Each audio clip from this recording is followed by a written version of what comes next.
I don't know why I decided to hike alone that evening. The town below was already slipping into silence. Shops closed early, no cars on the road, just the slow hum of cicadas rising with the dusk. The air up here smelled of dry pine and stone. Every step crunched against the brittle dirt, and the wind cut through the canyon like someone whispering just out of reach. It should have been peaceful. But then, as I stopped to drink some water, I felt it. That prickle at the back of my neck, the one you get when you know someone's watching. I looked up toward the ridge, and that's when I saw it. A figure, tall, motionless, outlined against the dying light of the sun, too far to see a face, but too close to be a shadow. It didn't move. It only watched. I told myself it was nothing, just a trick of the light. The kind of shadow the mountains love to play when the sun slides down behind them. I even laughed out loud as if saying it would make it true, but when I lowered the bottle and glanced back up at the ridge, it was still there, same spot, same posture. My eyes kept searching for something ordinary to explain it. A tree stump, a boulder, maybe a hiker like me, but the shape was too clean, too vertical. The shoulders squared against the fading sky. And the silence. The silence made it worse. The cicadas had stopped, like the whole hillside was holding its breath. I decided to keep walking, crunching the dirt louder than necessary, just to prove to myself I wasn't afraid. Every few steps I stole a glance upward. The figure never moved, never shifted. It was as if it was carved into the mountain itself, and yet, I swear I felt its attention pressing down on me, the way you feel heat on your skin even when you're not near the fire. By the time I rounded the next bend, the ridge was out of sight, hidden by a wall of pines. Relief washed over me, almost enough to make me laugh again. Almost. But that's when I heard it. Faint, like loose stones tumbling down the slope behind me. 1, 2, 3, slow, measured, not random. I froze. My breath caught in my throat. The trees swayed in the wind, their needles hissing softly, but underneath that, the sound was still there. Someone was matching my steps. I told myself not to turn around. I told myself it would vanish if I just kept walking. But curiosity? It always wins. When I spun around, the trail was empty. Only the shadows stretched long across the dirt. And yet for a split second I could have sworn the figure from the ridge was closer now. Much closer. I kept walking, faster this time, forcing my boots to grind the dirt in steady rhythm, as if the sound could drown out whatever else might be following. The trail narrowed between two sharp outcroppings of stone, the kind that seemed to lean inward like jagged teeth, and for a moment the wind died completely. No rustling, no hum of insects, just the hollow echo of my own footsteps. That silence. It wasn't peaceful. It felt staged, deliberate, like the whole mountain was waiting for something. My chest tightened and every nerve screamed at me to turn back, to go home. But pride is a dangerous thing. I told myself, you're tired. You're alone. Shadows play tricks. I repeated it like a prayer. Then from the ridge above, a low crack split the air. A rock had shifted loose. I snapped my head upward, too late to catch it falling, but just in time to see the figure again. Higher now. Still motionless. Its outline etched sharp against the blood-red horizon. Arms hanging at its sides, long and thin. I froze, breath shallow, every muscle locked. The distance between us should have made me feel safe, but it didn't. Instead, I felt small, exposed, like a rabbit caught in the open, sensing the hawk's shadow overhead. My throat dried and I called out, half challenge, half plea. Hey! Is someone up there? No answer, just the sound of my own voice bouncing back off the cliffs, distorted, thinner than it should have been. And then, nothing. I waited, straining to hear anything, footsteps, breath, movement. But the only thing that reached me was the soft trickle of gravel sliding down the slope, as if something had shifted its weight. That's when I realized I couldn't remember when I'd last seen the sun. The sky had dimmed faster than it should have, the ridgeline swallowed in shadow, the air colder than it had been minutes before. My phone buzzed when I pulled it out. 7:46 p.m. Sunset shouldn't come until after 8:30. I told myself the mountains play tricks with the light. But even as I slipped the phone back into my pocket, I couldn't shake the thought that the figure hadn't moved at all. Yet the shadows around it had grown deeper, thicker, almost as if they were spreading outward. I forced myself forward, one hand brushing the rock wall for balance. My heartbeat thundered so loudly it drowned the crunch of my boots, and then A sudden burst of static crackled in my left ear. I ripped out my earbuds. Silence. Dead silence. I hadn't even been listening to music. The wind picked up again, carrying with it a sound too soft to mistake for leaves. A whisper. Distant, stretched thin by the air, but shaped like words. I couldn't make them out. Didn't want to. For the first time that night, I thought about turning back. But the trail behind me already felt darker than the one ahead. I don't remember deciding to keep moving. My legs just carried me forward one step then another, like if I stopped, I'd never start again. The static in my ear had faded, but the silence that replaced it felt heavier, as if the entire mountain was pressing down on me. I tried humming a tune, something stupid and ordinary, but the sound came out thin, trembling, and died in my throat almost immediately. The trail curved along the edge of a steep drop. I kept my eyes on the dirt, forcing myself not to glance into the abyss. But in the corner of my vision, I saw it again. That same figure, standing on the opposite ridge, perfectly still, its outline blacker than the darkening sky behind it. My pulse spiked. I quickened my pace, telling myself, don't look, don't feed it. But the harder I tried to ignore it, the more impossible it became. At every turn, every bend in the trail, I expected it to vanish. Instead, it was always there. Not closer, not farther, just there, watching. I stopped finally, chest heaving. Okay, I whispered, though I wasn't sure to who. If you're real, just say something, move, do anything. Silence. The trees above swayed, their branches creaking like old wood, but the figure didn't so much as twitch. A terrible thought gripped me. What if it wasn't supposed to move? What if the whole point was just to stand there? The idea crawled under my skin. I felt exposed, ridiculous, like a bug pinned under glass. My hands shook as I pulled out my phone again. I snapped a photo, then another, zooming in as far as the lens would allow.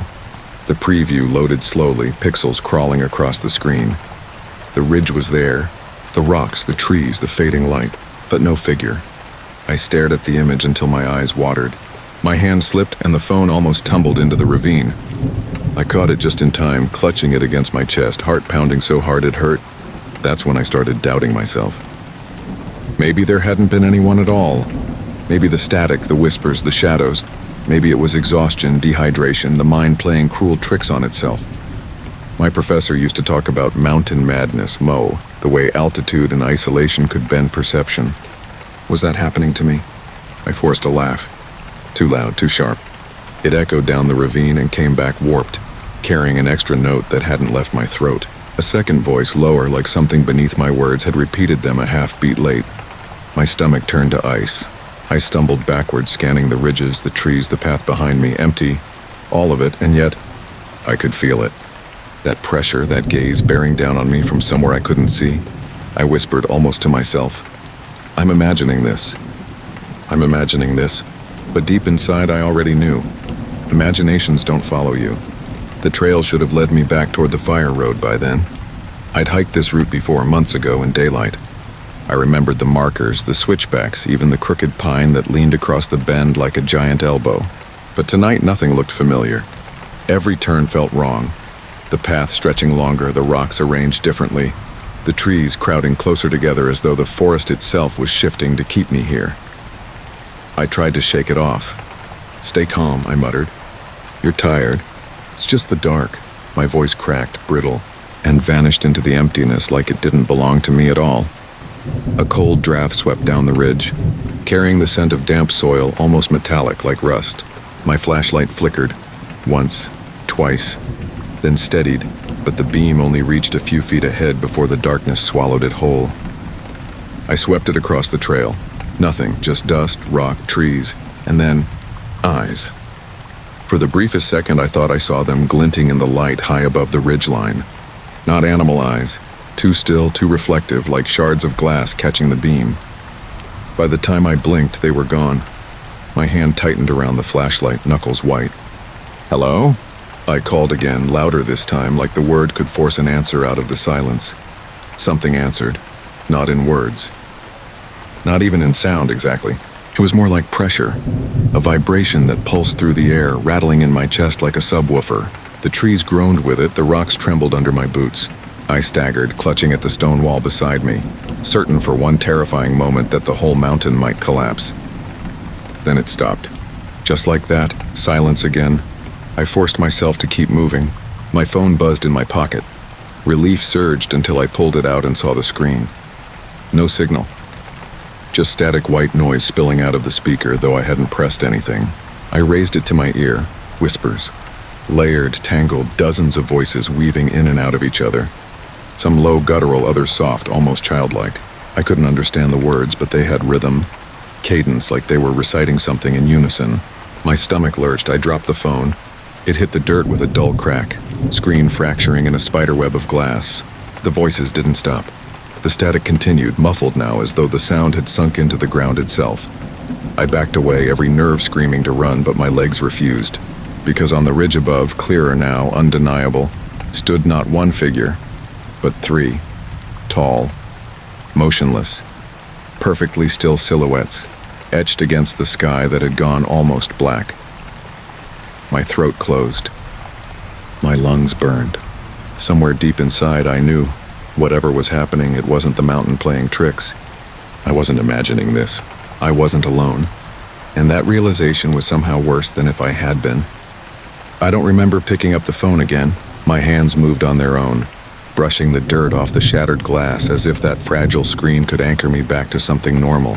But the static kept bleeding through, spilling from the cracks like the voices weren't inside the device anymore. They were inside the air itself. I pressed it against my ear anyway. The whispers cut off, and for one heartbeat I thought it was over. Then a single voice spoke.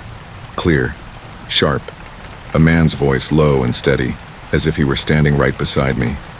It said my name. Not shouted, not whispered, just stated, flat and calm, the way a teacher might call on a student. And hearing it out loud, in a place where no one else should be, tore the breath straight from my lungs. I staggered back, nearly slipping on the loose gravel. My flashlight swung wildly across the ridge.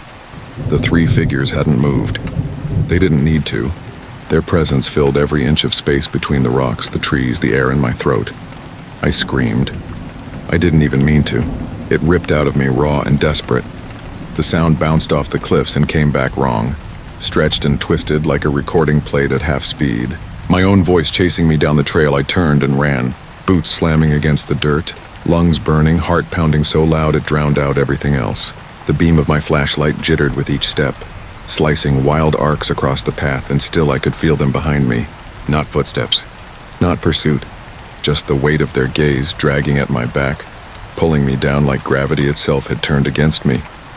The trail bent sharply, dropping toward a gulch, and I nearly lost my footing as I skidded to a stop. Because there, dead center in the beam of my light, stood another one, closer. It was the same silhouette, the same impossible height and broad shoulders, but this time, it wasn't on the ridge. It was on my trail, less than 20 feet ahead. I froze, mouth open, air scraping in and out of my throat. The figure didn't move, didn't even sway with the wind. But I swear I saw the air around it shimmer like heat haze on asphalt, except the night was too cold for that. My light began to flicker again.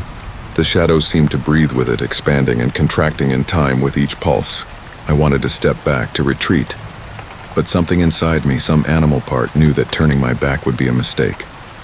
So I stood there, trembling, light shaking in my hands, staring into that featureless void where a face should have been. And then, without warning, the phone buzzed in my pocket. I didn't answer it. I couldn't, because I already knew what I'd hear. Another voice, calling my name again. But this time, it would be my own. I don't know how long I stood there. Seconds, minutes, maybe longer, locked in a staring contest with something that didn't even have eyes. The flashlight trembled in my grip, its beam quivering across that tall, unmoving silhouette. Every nerve screamed at me to run, and finally, my body obeyed. I bolted sideways, plunging off the main trail into a tangle of underbrush. Branches whipped across my face, thorns caught my jacket, but I kept going, lungs tearing themselves apart with each ragged breath. Anything to break the line between me and that thing. The ground sloped downward fast, loose soil giving way under my boots. I skidded, slid, caught myself on a root just before the drop. My ankle twisted with a snap that made bile rise in my throat, but I didn't stop. I couldn't. Behind me, silence. No crash of pursuit. No sound of heavy footsteps tearing through the brush. Just silence so complete it was worse than noise, because silence meant they didn't need to chase me. Silence meant they were already waiting ahead. I stumbled out into a clearing, gasping, and looked around wildly. The flashlight beam swept across the space, trees in a ragged circle, branches clawing at the sky, the ground littered with broken stones. My heart nearly gave out when I realized I recognized none of it. This clearing shouldn't exist. I pulled out my phone, ignoring the spiderweb cracks, praying for a map, a GPS signal, something. The screen flickered to life, but the map was blank. No roads, no trails, just a gray void with a pulsing blue dot in the center. Me. And then, impossibly, another dot blinked into existence just a few yards away. Then another, and another 3 dots, surrounding mine. Closing in, I dropped the phone. My breath came in shallow gasps, panic strangling me. I tried to tell myself it was a glitch, that the screen was broken, that none of it was real. But when I bent to pick it up again, the dots were gone, replaced by a single word smeared across the display in jagged static lines. Look, the phone went black. I froze, terrified to raise my eyes. Terrified not to. My fingers dug into the dirt. I counted to 3. Then, slowly, I lifted my head. They were there. 3 of them, standing at the tree line, equidistant from one another, their heads tilted ever so slightly in my direction. The flashlight beam caught nothing of their faces, nothing but featureless voids like shadows cut out of the night itself. I screamed again, but this time no sound came out. My throat locked, my body frozen.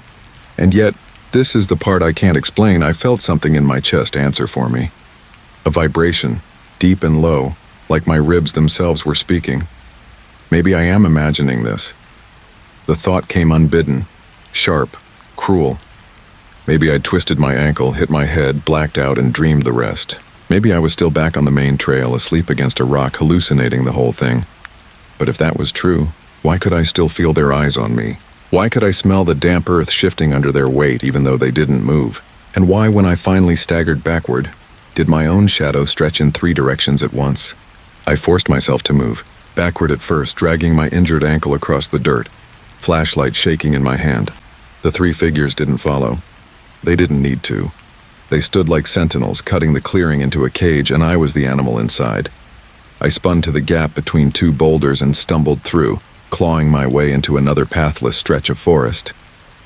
Branches raked my arms, bark tore my palms, but the pain grounded me, reminded me I was still flesh, still human. I clung to it. Keep moving, I whispered. Don't stop. Don't think. The forest shifted as I ran. Trees leaned closer, roots curled across the ground like traps. The beam of my light caught glimpses that made no sense. A rusted mailbox half buried in the dirt, a child's shoe tangled in roots, a window frame standing alone among the trees. Each object flashed past in a blur, too fast to make sense of, yet lingering in my mind like memories I shouldn't have. I told myself I was hallucinating. Oxygen deprivation, exhaustion, fear, it had to be. But every time I blinked, the forest seemed to rewrite itself. Paths splitting where none had been, rocks reshaping into walls, corridors funneling me deeper and deeper. And then came the whispers again. At first they floated on the wind, too faint to catch, then clearer, surrounding me, weaving in and out of the static buzzing in my skull, dozens of voices overlapping, repeating fragments, some in English, some in words I didn't recognize, but always circling back to the same refrain. Look.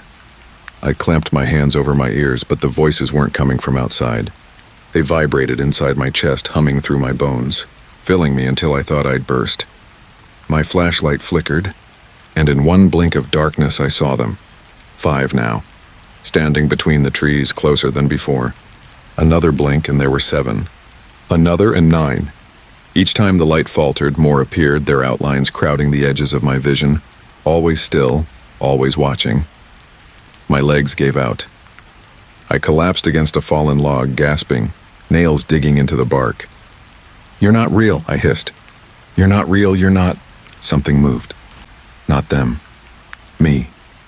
My shadow. It stretched long across the ground, bending at impossible angles, splitting into shapes that weren't mine. I raised my hand, trembling, and watched the shadow lag behind a second too late, then twitch, as if it had chosen a different motion altogether. I screamed, but the sound died before it left my throat, swallowed by the forest. Only the echoes answered, except they weren't echoes. They were my words spoken back to me in a dozen mismatched voices. Higher, lower, broken, layered. I stumbled to my feet, dizzy, the world tilting. The clearing was gone, replaced by a corridor of trees so straight they looked carved by hand. At the far end, through the skeletal branches, a faint light glowed. Warm, golden, human, hope stabbed through the terror. I lurched toward it, every step a limp, every breath a knife in my ribs. The light grew brighter. A lantern, maybe. A campsite, salvation, and then the whisper stopped. Dead silence. That was worse. Much worse. Because when the voices left, the forest seemed to exhale all at once. And I realized what I'd taken for a lantern wasn't light at all. It was an eye. A single, massive eye, glowing from within the darkness, fixed on me. And for the first time that night, the figures moved. The forest erupted the moment that eye opened. Not with noise, no, that would have been easier. It was with movement. Slow, deliberate shifts in the dark, like an entire crowd stepping forward at once. My flashlight shook so violently I could barely aim it, and every flicker revealed more of them. Dozens, maybe hundreds. Figures stretched between the trees, their outlines blacker than black, as if they weren't standing in the forest but were holes punched through it. Each time the light caught one, it froze. But the moment I looked away, I could hear the soil crunch, the branches snap, the whisper of fabric brushing bark. I ran, of course. What else was there to do? My lungs clawed for air, my ankles screaming with every stride, yet terror lent me strength I didn't know I had. The golden glow of the eye faded behind me, but the whispers only grew louder, closer, like a swarm circling just behind my ears. And then I heard it. Not them, not the dozens of alien voices that slithered through the static. I heard me, my own voice, breathless, panicked, perfectly matched to mine, but coming from everywhere at once. Run. Faster. They'll catch you. I choked on my own breath, stumbling as if the ground had betrayed me. No, I gasped. That's not... Yes, the voice overlapped mine. You know what they are. You've always known. I clamped my hands over my ears, but it didn't matter. The sound came from inside, vibrating against my skull. Each word pressed into my brain until it wasn't a voice at all, but a thought. My thought looping back at me from some darker source. I tried to fight it. Shut up, I hissed, but another laugh, my laugh, answered. Stretched and hollow. The flashlight sputtered and died. Darkness swallowed everything. For a heartbeat, I stood paralyzed, clutching the useless cylinder in my fist. Then the world lit again. Not from the flashlight, but from them. Each figure glowed faintly at the edges, not light, but an anti-light, an outline that made the darkness brighter around it. And all of them leaned forward at once. That was when the whispers changed. They no longer spoke in fragments, no longer jumbled in chaos. They unified, one chorus, one cadence, a chant that rose and fell with a rhythm like breath. And in that chant I heard my name. Over and over. My name, spoken in my own voice, 100-fold. I screamed until my throat tore. The sound shredded into static before it left my lips, joining the chant, feeding it. My knees buckled, vision swimming. The forest bent, the trees stretching tall as towers, their trunks pulsing like veins. I collapsed to the ground, clawing at the dirt, desperate for something solid, something real. But even the earth betrayed me. Beneath my hands, the soil writhed, grains shifting as though alive, as though they too whispered my name. I don't know how long I lay there, sobbing, the chorus circling tighter, pressing closer. When I finally forced my eyes open, I saw one figure standing apart from the others. Closer. So close I could see the space where its face should have been. And in that space, I saw mine, not reflected, not imagined. My face pale and trembling, lips moving in time with the chant. My own eyes staring back, wide and empty, as if they'd been watching me all along. I don't remember standing up. One moment I was on the ground, clawing at the dirt, and the next my legs were moving again, stumbling, limping, but somehow carrying me forward. The forest around me bent and twisted like a funhouse corridor, trees leaning in, branches stretching down like arms, and still the chant followed. My name whispered in my voice, multiplied 100 times over. Sometimes it came from ahead, sometimes behind, sometimes right inside my skull. I pressed my palms against my ears until they ached, but it only made the sound louder, pressing deeper, as though my own body had become a speaker for something else. I ran blindly, guided only by panic. Every time I thought I'd found a new path, the forest folded in on itself, spitting me back into the same clearing, the same crooked stones, the same impossible circle. No matter where I turned, they were waiting, and every time I came back to that clearing, there were more of them. Dozens became scores, scores became hundreds, tall, still silhouettes arranged in perfect rows, standing at the tree line like an audience waiting for a performance. My performance, I shouted at them, begged them, cursed them, nothing. They never moved, never reacted, just watched, until I tried to stop. The instant I collapsed to my knees, chest heaving, vision swimming, the chant cut off. The silence rang louder than any scream. And then, like the snap of a conductor's baton, one figure stepped forward. Not all of them. Just one. It didn't walk. It didn't run. It was simply closer. The space between us erased without movement, as if distance was only a suggestion. I scrambled back, heart hammering, every instinct screaming at me to flee. But no matter how far I moved, it stayed the same distance away, always just a few feet ahead. Always watching. The others remained behind, a wall of shadows, their outlines flickering like heat. But this one was mine, because I could see its face now. My own. Not just the pale reflection I'd glimpsed before. Not a trick of the dark. This was me. Down to the torn jacket, the dirt smeared across my cheek, the wild, terrified eyes. It tilted its head in perfect time with mine, raised its hand when I raised mine. Even the shallow, desperate breaths echoed my own. But when I whispered, "Why?" its lips didn't move. Instead, it smiled, not wide, not grotesque, just a small, knowing curve. And I realized with a clarity that froze my blood, it wasn't mimicking me. I was mimicking it. My movements, my words, my very breath. I wasn't choosing them. I was following a script. The whispers returned, softer now, curling like smoke. Not a chant anymore, but a single voice. Mine. Almost there. I don't remember what happened after that. My memory fractures like glass hit by a hammer, flashes of running, flashes of falling. The glow of the eye returning, closer, pulsing with every heartbeat. And through it all, that other me walking just ahead, leading me, guiding me to what? I don't know. Not yet, but I think deep down I've always known. I don't know if I blacked out or if time simply stopped making sense. One moment the forest was splitting in every direction. The next I was standing at the edge of a cliff I didn't recognize. The air was thin, colder than before, biting through my clothes as if I'd climbed miles higher in seconds. Below me stretched a valley drowned in shadow. No stars above, no moon. Just that endless dark, pulsing faintly like the surface of an ocean. My heart stuttered when I realized the valley wasn't empty at all, it was filled. Row after row, ridge after ridge, every line of rock and tree occupied by figures. Thousands of them, all tall, all silent, all turned toward me. I staggered back from the edge, gravel skittering beneath my boots. My twin, my copy, my shadow stood just behind me, lips still curved in that faint smile. It didn't move when I did. It didn't need to. Somehow I understood that my movements were its, not the other way around. The chant began again, faint at first, rising from the valley below like steam, my name over and over. A wave of voices crashing against the cliffs, vibrating in my bones until I thought my ribs would splinter. I clutched my ears, but it made no difference. The sound wasn't entering, it was coming from inside. My own throat tightened, and before I could stop it, I was speaking too, not whispering, chanting.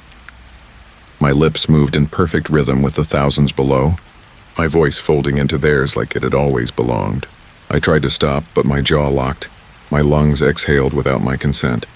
Panic exploded through me, but even that felt rehearsed, like the fear itself was part of their design. The copy stepped closer. Its eyes, my eyes, were empty, yet bottomless, reflecting nothing but the abyss below. When it raised its hand, mine followed. When it breathed, I breathed. And then in one voice that filled the valley and shook the sky, they all spoke. "Come down." I felt my legs move toward the cliff edge.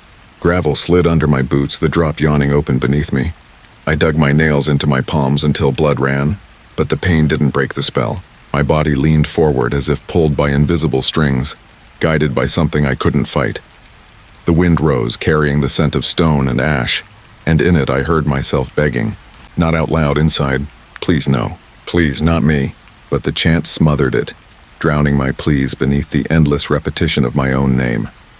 I turned my head, straining against whatever force controlled me, and caught a glimpse of the forest behind. More figures lining the trees, more shadows pressed between branches. There was no way out. My copy stepped beside me now, shoulder to shoulder.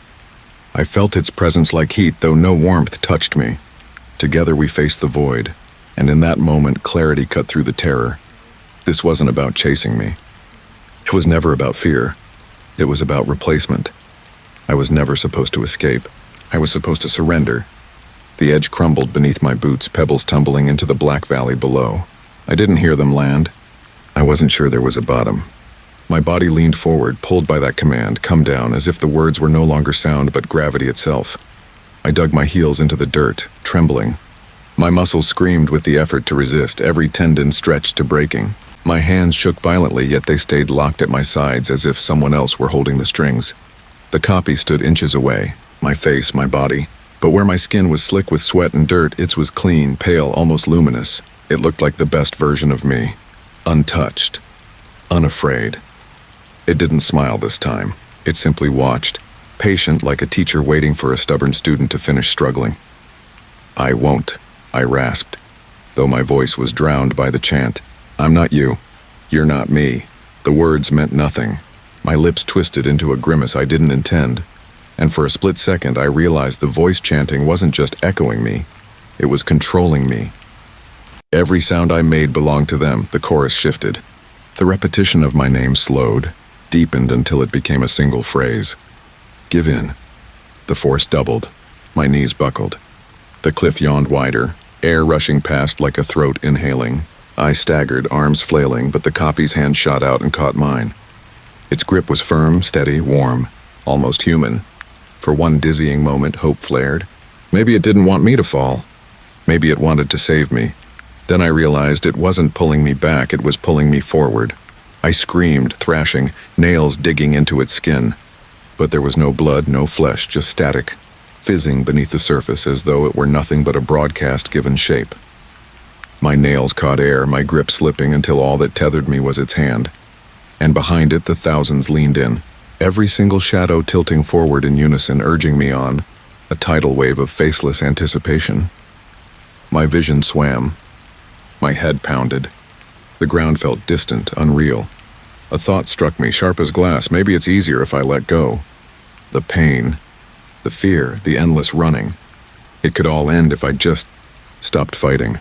For a heartbeat, I leaned into its pull. The pressure eased. The chant softened, and I felt a strange calm ripple through me.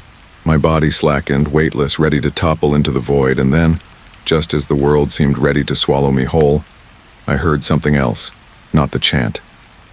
Not the static, my own voice, quiet, raw, inside my head, but undeniably mine. Not yet. The spell fractured.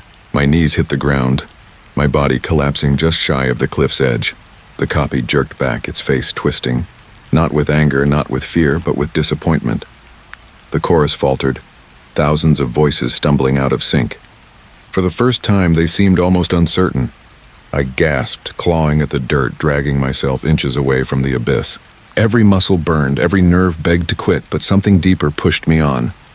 That single voice, my voice, the one piece of me they hadn't drowned out. The copy stepped forward again, hand outstretched, palm open, waiting, inviting. I knew what it meant. I knew what it wanted, and I also knew the choice was mine. I crawled backward on hands and knees, every muscle trembling, the cliff edge shrinking behind me, one agonizing inch at a time. Gravel scraped my palms raw, blood mixing with dirt, but I didn't dare stop. The chorus roared in fury now, no longer calm or hypnotic, but jagged, broken. 1,000 mismatched versions of my own voice howling in discord. The copy didn't lunge. It didn't need to. It simply advanced at a steady pace, every step erasing the distance between us as if the ground itself bent to its will. Its face, my face, remained calm, almost pitying, as though it knew the outcome and was only waiting for me to accept it. "No," I rasped, my throat shredded. "I'm not yours. I'm not—" The chant cut me off, a wall of static crashing down over my words. My teeth rattled. My vision blurred. The forest around us seemed to buckle, trees bending inward, their trunks splitting open like rotten wood. From each hollow spilled more figures, sliding silently into place, their numbers multiplying until the world was nothing but watchers. I staggered upright, swaying, clutching my useless flashlight like a weapon. My mind screamed at me that it was hopeless, that you can't fight shadows, you can't fight yourself. But my body, my real body, the one still mine, moved anyway. I swung. The beam cracked against the copy's head. Static flared at the point of impact, fizzing sparks of white light that dissolved into the air. It didn't fall. It didn't even flinch. It just tilted its head, studying me with that same patient disappointment. I swung again, and again. Screaming now, each strike wilder, more desperate. The forest flashed with bursts of static, the world around me glitching like broken film, but the copy remained, whole, unharmed. Finally, my knees buckled. I collapsed, flashlight slipping from my grip.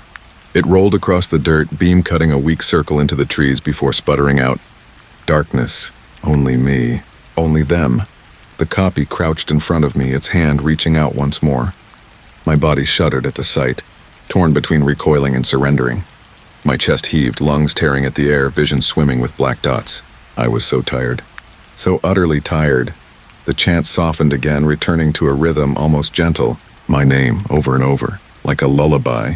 I felt my head dip forward, my shoulders slacken, my hand rise, trembling, to meet its then something broke.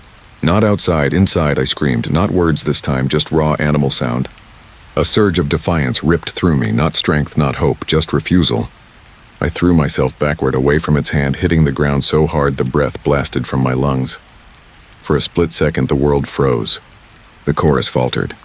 The figures stood perfectly still as if stunned, and in that silence I realized they weren't all powerful. They weren't gods, they needed me to agree, they couldn't take me. They could only replace me if I let them.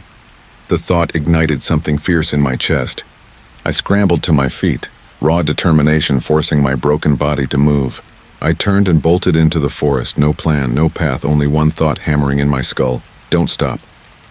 The chant exploded again, enraged, shattering the silence with a tidal wave of sound. Trees shook. The ground split. Shadows lunged at the corners of my vision, but I didn't look back. Because if I did, I knew I'd see my copy right behind me. Smiling. Waiting. The forest tore at me as I ran. Branches clawed my arms.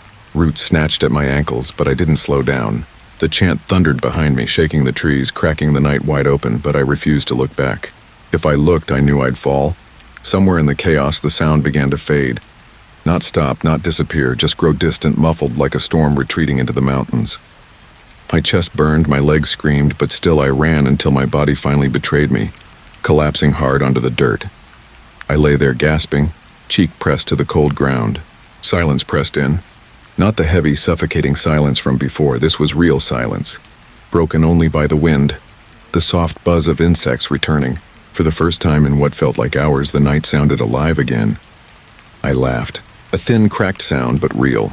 The valley was gone. The cliff was gone. Just trees. Ordinary trees. I pushed myself upright, trembling, and for the first time I let myself believe. Maybe I'd escaped. My phone buzzed in my pocket. I froze, dread tightening around my ribs. Slowly I pulled it out. The screen was shattered, dark. Dead. But the buzzing continued, vibrating against my palm like a heartbeat. Against my better judgment, I pressed it to my ear. Static. Then, my voice. Keep running. I ripped the phone away, my stomach lurching. The voice had been perfect. Not distorted, not layered, just me. As if I'd left a message for myself and was only now hearing it. No, I whispered. No, that's not... But then the phone spoke again. You'll never outrun us. Because we don't follow. The buzzing stopped. The screen cracked one final time, spiderwebbing into black. My hands shook so violently I almost dropped it. You're not real, I said, though the words felt empty now. You're not... And then from behind me, the forest repeated my words. My exact tone, my exact breath. You're not real, I spun. Nothing there. Just trees swaying gently in the wind. But the voice came again. From the left this time, then from the right, real. I backed up, heart hammering. It wasn't a chorus now. It was scattered. Fragments of myself tossed around the forest like echoes. Each one slightly delayed, slightly wrong. Higher pitch. Lower, faster, slower, until finally, directly in front of me, I heard my own voice whisper, soft, intimate, undeniable, "You never left." The world tilted. The forest around me flickered, glitching like a broken film reel. For a heartbeat, I saw the cliff again. The valley! The endless rows of watchers waiting below. Then it snapped back to trees. I dropped the phone and stumbled backward, palms clutching my ears, eyes squeezed shut. "This isn't real," I begged. This isn't. When I opened my eyes, there was someone standing a few feet away. Not tall. Not faceless, just me, myself. Breathing hard, dirt-stained, mirror-perfect, down to the torn sleeve and the cut on my cheek. It smiled. It smiled, that was all it did. No chant, no whisper. Just stood there looking exactly like me, smiling as if we were sharing a private joke. The forest was silent again, too silent. The kind that crushes your chest and makes your ears ache. I took a step back. It took a step forward. Perfectly matched. "Stay away," I whispered, though the words barely scraped out of my throat. It tilted its head. My head. The smile faded into something softer, something almost sad. And then it spoke. Not 100 voices. Not static. Not distortion. Just mine. "You can't go back." The ground seemed to tilt beneath me, though I didn't move. My body felt weightless, like a puppet waiting for strings. "What do you want from me?" I asked. It didn't answer. Instead, the trees behind it flickered. One frame of forest, the next frame of the cliff, the valley below filled with shadows. Back and forth, faster each time until I couldn't tell which was real. Forest, valley, forest, valley. The figures appeared between the trees again. First a handful, then dozens, then hundreds. They weren't chanting now. They were waiting, patient, silent. The other me reached out its hand. No force this time. No pressure. Just an offer, and I realized that was the trap all along. They didn't need to drag me screaming. They just needed me to accept. To step willingly into their world. I stared at that hand, my hand. Dirt under the fingernails, scars across the knuckles, real, familiar. If I took it, the fear would end. The running would end. Maybe everything would finally make sense if I refused. How long could I last out here circling the same forest, the same cliff while they watched? How long before exhaustion broke me anyway? My chest heaved. My vision swam. And for one terrifying moment, I felt my own hand rising to meet it. The forest flickered again. The valley. The cliff, thousands of faces waiting below. No, not faces, masks, versions of me. All of them smiling. I shut my eyes, and when I opened them, I was alone, no double, no shadows. Just the forest, quiet, normal. I collapsed to my knees, sobbing, the weight of exhaustion crushing me. Maybe I'd beaten it. Maybe I'd resisted long enough for them to give up. Or maybe this is what they wanted all along. Because when I staggered back to my feet, when I finally found the trail again, I realized something was wrong. The trees were the same. The rocks. The crooked pine. Everything looked familiar. Too familiar. Exactly as it had when I started. And when I pulled my phone from my pocket, though I'd left it shattered in the dirt hours ago, the screen lit up. No cracks, no static, just the camera app already open, pointed at me, recording.